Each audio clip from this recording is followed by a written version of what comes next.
Welcome back. We're part 5 of 30 on this journey of becoming a small business owner. So I've said in earlier videos, my career before I started making cakes was in marketing. And so I took a lot of what I'd learnt in that career and applied it to my business. So today we're going to talk about product. Product is one of 4 P's that make up what we call the marketing mix. So product, price, place, promotion. We'll do the others over the next coming days, but today I wanted to concentrate on product. I mean, what is there to talk about product? Well, my purpose was to share joy through cake, but the actual tangible thing that I deliver is cake. Seemingly quite a broad remit. You know, I can bake, so obviously I can do cupcakes and cookies, Victoria sponge. You know, I have the baking skills. If you watch other videos on YouTube, you'll hear about people talking about what's your niche. So whilst I can bake, my niche for making cakes was hand painting them. Honestly, I can't remember how I found out that you could do this. I made my mum's 60th birthday cake like over 10 years ago, or nearly 10 years ago. She's 70. And I don't know where I found this, but I did. And so that was the thing that I loved, my niche. Now, when I set up, a lot of people had said to me, Luce, you should definitely make cupcakes. I live in Guernsey, so there are a lot of big financial institutions, and when it's someone's birthday, you know, they're whacking an order for 100, 200, 300 cupcakes. Quite a revenue earner. And I thought about this and I'm like, no, I'm not going to do cupcakes. And here's why: because the skill and the thing that I loved was hand painting. I didn't want to put myself in a position whereby maybe one weekend I was making cupcakes and forfeiting the opportunity to do the thing that I'm actually really good at. So whilst it could be a good income earner, I didn't want my brand reputation to be around, oh, Luce makes cupcakes, or she does this, the other. Painting was my niche. There's a graph called I had to write it down, the density curve. So let me just explain to you kind of where I'm at and when we're talking about niche. The curve will go like this. Starts low, gets high in the middle, and then down the other end. If the vertical axis was number of people, let's say quantity, volume, and the axis at the bottom was low quality product.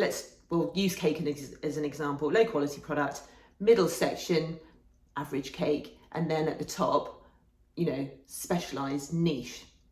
This curve then goes, don't really want to be in this section where there aren't very many people and it's a bit of a rubbish product. Don't want to put myself there. Now this middle section, lots and lots of people wanting something average.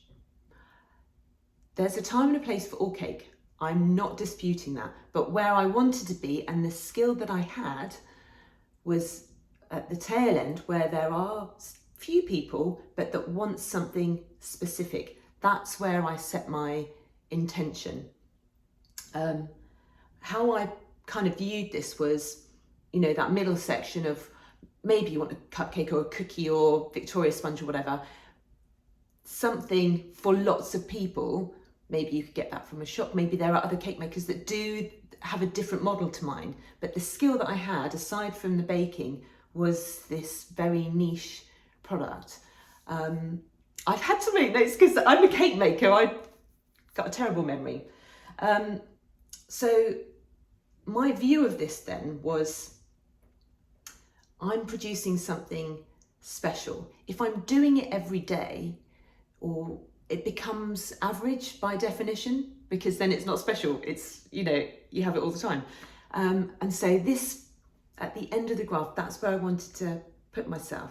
Now, I decided from the beginning, cupcakes was not my thing, but I also learnt this other lesson very early on. Somebody had asked me for a small mermaid cake for their daughter's birthday party with whatever budget that they had. So I tried to produce something, not here, but more down here for them to fit the budget. And they were really pleased. I'm not saying there's a time and a place for all cake, but it didn't tap into the skills that I had. Instead of trying to be all things to everybody, my intention for my product was to be that bit. So it was a valuable exercise. And here's why: because when you're confident in the thing that you can do, it enables you to say no. It's important. I always caveat this with any queries that I get from people. It's important that you get the right cake maker for you. So if someone says to me, I'd like this cake, but I really like fondant models and characters, not something that I do. So I'm happy then, confident in my skill and what I can and can't do, to say to them, I might not be the right cake maker for you on this occasion. I could do this for you. I could paint you something beautiful, but I don't do fondant models. If somebody asked me for a naked cake with real flowers, that's not something that I do. I could do this for you, but maybe I'm not the right cake maker for you on this occasion. Really, really important lesson. It's worth thinking about this stuff, because there's a danger, a concern that your reputation, the thing that you do and want to be known for, is diluted by trying to do these other things. And so it was a useful exercise. It was a useful learning curve. So instead of trying to be all things to all people, I concentrate on this very specific niche.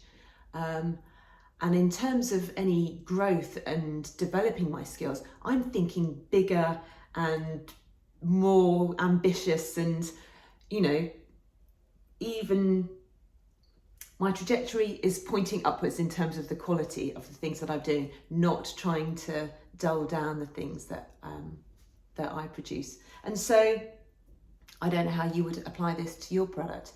It's definitely worth thinking about. No one likes to say no and turn business away, of course, but in the bigger scheme of things, it's really important for your brand and how you want to be known, what product you actually do. So lots to think about. Interesting stories, I don't know. This is what I learned from experience. We'll come on to, let's do pricing tomorrow. Terrifying. I'll see you tomorrow. Mwah.